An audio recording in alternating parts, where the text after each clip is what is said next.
Welcome at this session on the integration on circular performance indicators in business processes. My name is Guido van Capelleveen, researcher at the University of Twente.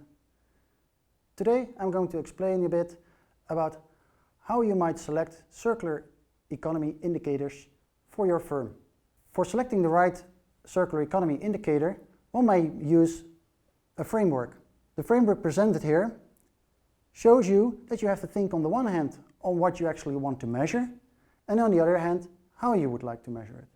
Let's take a look at the different aspects of this model. First of all, we want to know what is the circular economy strategy that we're trying to pursue.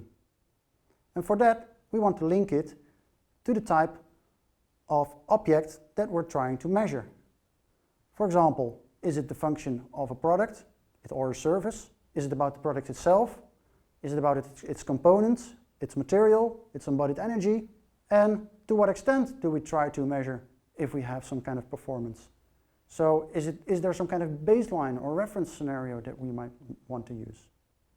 Furthermore, we have to consider the fact whether the indicator that we want to use is a direct reflection on something in the physical world.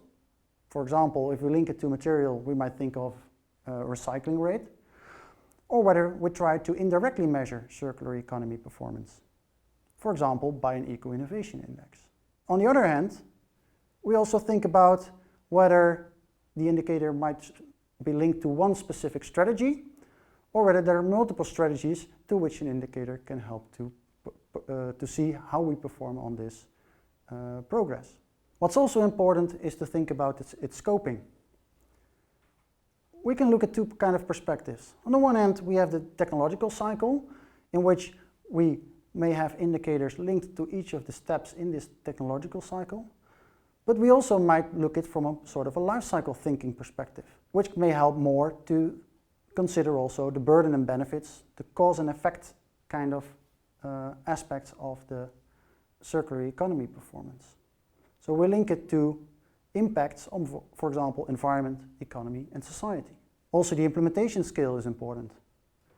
We might have metrics that are measuring at a small scale, so consider the micro scale. It's only on a product at one company or for one consumer perspective. Or it might be, for example, on a meso or macro scale, where we consider it at a much broader scale, so that we include, for example, the effects to a whole nation, or want to collect data from a whole nation. So there are different metrics, and each of them work well in a certain area with a different scope, for a different strategy, for a different scale. But there's not a single metric that works well for measuring circularity at all. So it's important that we have a balance between multiple metrics that are going to cover what we try to aim as a company.